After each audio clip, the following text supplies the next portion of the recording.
সাত ধরনের মানুষ তোকে জীবন নষ্ট করে ফেলে দিবি, তাই এই সাত ধরনের মানুষের থেকে দূরে থাকবো সব সময়। তোকে মনোবল ভাঙিয়ে দিবি। তাহলে মনোযোগ দিয়ে শোন কোন কোন সাত ধরনের মানুষ। এক নম্বর হচ্ছে ঠেলাগাড়ি মানুষ। এরা সব সময় চায় যে তুই তাকে সবসময় সামনে দিকে ঠেলে নিয়ে যা।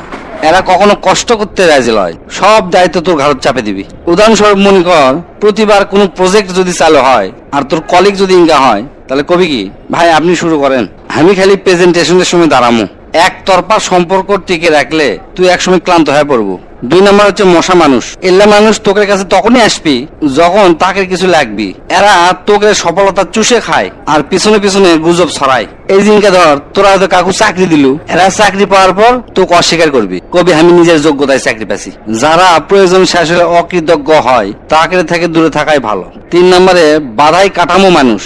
এরা করে কি, তোকে মনে কর জীবনে একবার সাহায্য করছে, আর ওই সাহায্য করার পর প্রত্যেকবার সাহায্য নেওয়ার জন্য সব সময় তোকে কবি যে আমি তোকে সাহায্য করছি না, এখন এটা কর, আমি তোকে অমুক করছি না, এখন এটা কর। মানে একবার সাহায্য করে তোর কাছ থেকে 20 বার সাহায্য নিবি এবং সেটা তোকে বারবার মনে করে দিবি, খোটা দিবি। 4 নম্বরে কুমির মানুষ। এরা হচ্ছে মিষ্টি কথায় বিশ্বাস ভাঙ্গে। তোর কোনো গোপন কথা বা তথ্য শুনে থবি, পরে সুযোগ মতো সেটা কাজে লাগাবি। এই জিনকা ধর তোর বন্ধুর সাথে তুই খুবই ক্লোজ, অর্থাৎ ফ্যামিলির গোপন কথা তুই শেয়ার করছু, তোর দুঃখটা প্রকাশ করছু, তোর আবেগটা প্রকাশ করছু, তাই তোকে তখন খুব সুন্দর করে তোকে সায় দিবি, কোনো সমস্যা নাই। কিন্তু পরবর্তীতে সেই বন্ধুর সাথে যখন মনোমালিন্য হবি, কথা কাটাকাটি হবি, তখন করবি কি, তোর সেই গোপন কথা ফাঁস করে দিবি। একটা কথা সবসময় মনে থবো, সগলি কিন্তু বন্ধু হয় না, কিছু মানুষ বন্ধুর মুখোশ পরে থাকে। 5 নম্বরে গিরগিটি মানুষ।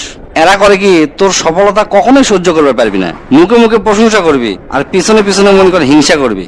মনে কর তুই কিছু একটা করে পুরস্কার জিতিছু, মুখে মুখে তো কবি আরে সেই ভালো আছে দোস্ত, তুই সেই কাম করছু। এটালে তুই হয়তো ফেসবুকে পোস্ট দিছু, দেখবো ওই পোস্টের কমেন্টও তোর বানানো ভুল ধরবি, তোকে হাসির পাত্র বানাবে। জেল্লা বন্ধু তোর কষ্টে আনন্দ পায়, এল্লা শব্দ বেশি বন্ধুর থেকে শত্রু অনেক ভালো। 6 নম্বর হচ্ছে আবর্জনা ঠেলা মানুষ। এল্লা মানুষ সব সময় তোকে সমালোচনা করবি, তাকে মেন উদ্দেশ্য তোর আত্মবিশ্বাস আর মনোবল ভাঙিয়ে দেওয়া। যেমন ধর তুই যারা ইউটিউবে চ্যানেল করলু, তারা কবি এল্লা করে কি হবি রে, কিচ্ছু হয় না, এল্লা করে মিচাই। স্বপ্ন দেখতে গেলে সাহস লাগে, সে সাহসটা তোর ভাঙিয়ে দিবি। একের থেকে সব সময় দূরে থাকাই ভালো। লাস্ট 7 নম্বর হচ্ছে না বলা মানুষ। একের মুখত খালি হতাশার কথা, ভয় আর নেতিবাচক চিন্তা ভাবনা। একের কাছে কোনো আশার আলো নাই। মনে কর তুই একটা ব্যবসা শুরু করে চাচ্ছ, তো কবি না না বাজার এখন খুবই খারাপ, এই ব্যবসা লস খাবো তুই। মানে সবসময় নেতিবাচক চিন্তা আর সবসময় নেতিবাচক কথা কয়া তোর মনোবল ব্যবসা সব ভেঙে নষ্ট করে ফেলে দিবি।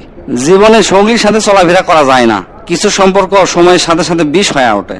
সম্পর্ক বেছে নেওয়া লাগবি বুদ্ধি দিয়ে, আর ভালোবাসবো হচ্ছে হৃদয় দিয়ে।